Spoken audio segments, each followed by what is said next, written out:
Hello, my name is Tyndall Stern, and I am presenting a marketing plan for the Better Bottle. The company name is Clean and Pristine, and the product being marketed is the Better Bottle. As for the industry overview, this particular industry is heavily influenced by social media and is increasing in popularity. Because of this, it is highly competitive. According to Grandview Research, market size was valued at $4.7 billion USD in 2022 and is expected to climb. We can see this based on the trends that are currently propelling all of this forward.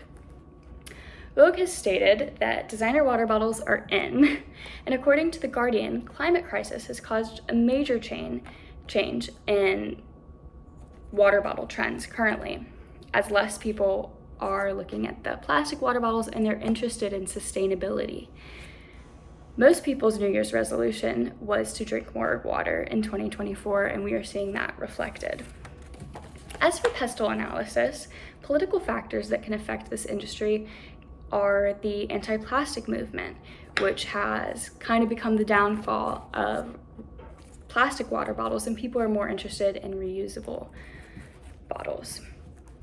Economic factors that have affected this industry is people are more willing to spend money when it's for self-care, and this can be partially due to the trends where people are more interested in their health and improving themselves.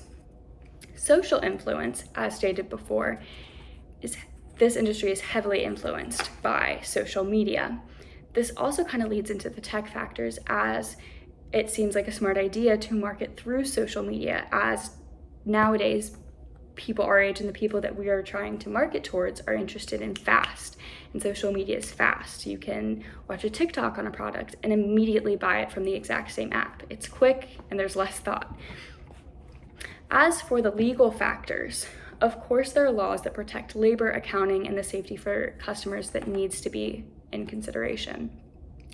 Finally, as for the environment, this product is built around the idea of sustainability. So in all hopes, this product will actually benefit the environment. As for the company overview, the name, of course, is Clean and Pristine, and the product is the Better Bottle. It is a reusable bottle with a built-in flexible liner that can be taken out to clean it easily. It also includes a straw that has a split down the middle for easy cleaning. The goal of this company is to eliminate the need for purchasing new water bottles every time one gets moldy. The mission statement is, at Clean and Pristine, our goal is to create products that prioritize cleanliness and health to allow for easy, sustainable living for all. The brand image is a sustainable company that was created to heal Earth and the ones on it. The entire image is for health and improvement. So we want to try to reflect that through all aspects of our marketing, and we want it to be inclusive as well. As for competition overview, the biggest competition would currently be Stanley, which has become pretty popular through social media and is currently being used by ages like 7 to 70. So that product is a major form of competition. The competition market share for reusable water bottles is currently 15.89%. And when we analyze the SWOT analysis, some strengths that we can see are that our product prioritizes cleanliness, which aligns with the current clean girl trends, and it's customizable. Some weaknesses that can be found is the product and company are starting from the ground up. So obviously there are companies that have been around, like Stanley, who are the current favorites. Also, with the product having relatively new ideas, it's hard to predict exactly how the public will view it. So the liner, all of that, we don't know exactly how the public will view that. Some opportunities. Stanley is a direct competitor that has a weakness of being overly trendy, because nowadays, of course, it's trendy to have the trendy things, but it's also not too cool to follow the leader. So that is a weakness in Stanley. It has gotten so big that it's almost a fad, and typically nowadays when things get really popular really fast and everybody has it, within a year or two it's out. It also is beginning a bad rep recently due to the fact that there has been lead within the materials. Some threats that can be found is, again, Stanley has been around for a very long time and has gotten huge, so it's hard to bring in loyal customers away from products that they were loyal to. Another direct threat is the amount of water bottle brands that are around. So there's plenty of others, cheaper versions and some that might be easier to clean. Again, I think that this product hasn't been seen as much in this market. However, there still are so many other options, so we have to find a way to set it apart from the rest.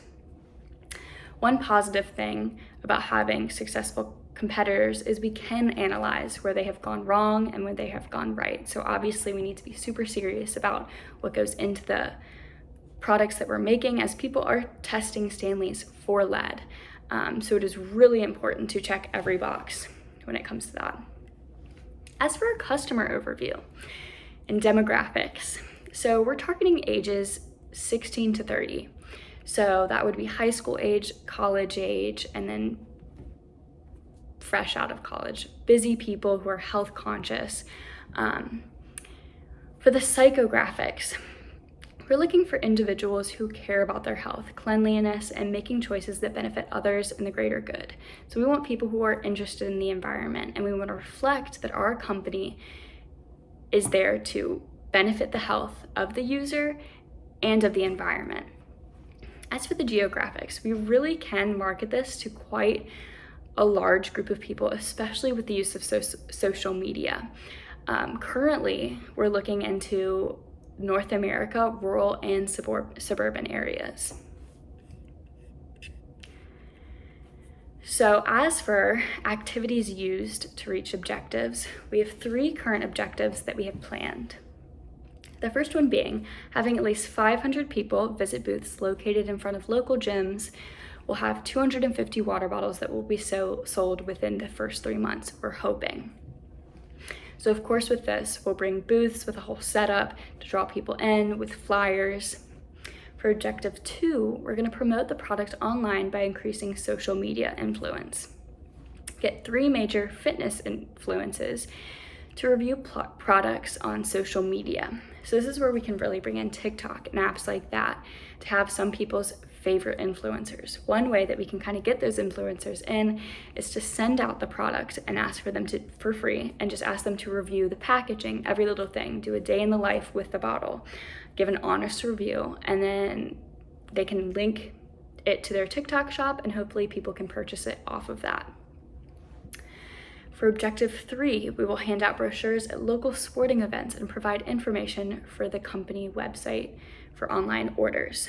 So this would be super easy. We would probably only have to hire a couple people just to show up to sporting events, walk around, and just inform people that our product is out there and how they can order it if they're interested.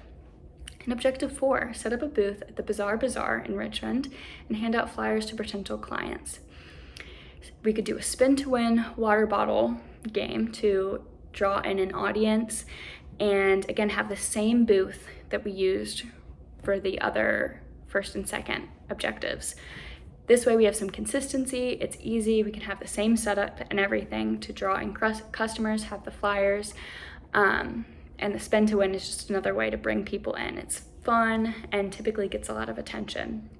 We do have a blueprint printed out of how we would set up the booth that we could send out to anyone who is going to be there to have consistency within our company and our events that we're getting to go to. So of course, for the financial overview for these 4 objectives, we've gone through and calculated what we think the average cost would be to do each of these, and then how many customers we believe we would gain from each of these objectives. And after that, we got the totals, where the total cost for these 4 objectives would be $3,427.50, where the customers gained would be $312. After this, we were able to calculate the customer acquisition cost, which would be $10.99. $10.99 should work for our product. We've also gone through, we'll talk about that later, with the survey, and we figured out what an average cost for a water bottle that people would be interested in, and it's much higher than $10.99. So we're definitely looking at being able to have a pretty good profit. So as for our print media, we have printed out some mock flyers. We want to stick to like the earthy tones and a minimalistic vibe to it, because again, this is super earthy, super clean. We want to keep it nice and clean, but we do want to highlight the big bonuses within our company. So that would be that they're mold free, they're customizable, they're sustainable, and they're timeless. We also made sure to include links to the online website, phone numbers, and an email, so it's easy for people to contact and figure out how to get their product. As for the packaging, again, we want to leave it pretty minimalistic and just highlight the most important things that I just listed.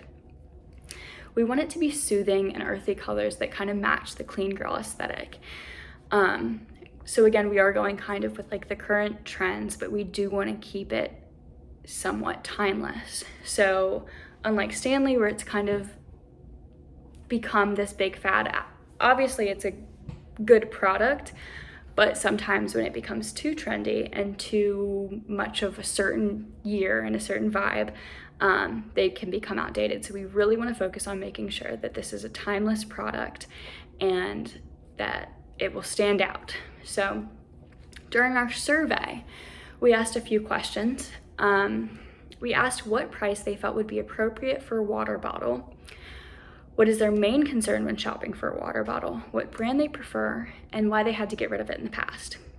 After completing that survey, we found that most people do not want to spend more than $20, which our acquisition cost was $10.99. They do not look for sustainable materials, or they do look for sustainable materials, of course, and they want easy to clean designs. They typically only buy a new water bottle after they break or some part of the water bottle fails. So we will use this data to better market the needs that obviously the customers are more interested in. This did make it clear that we do need what we need to focus on, and thankfully a lot of it seems to be trends that we've created within our own product. All right, thank you for listening.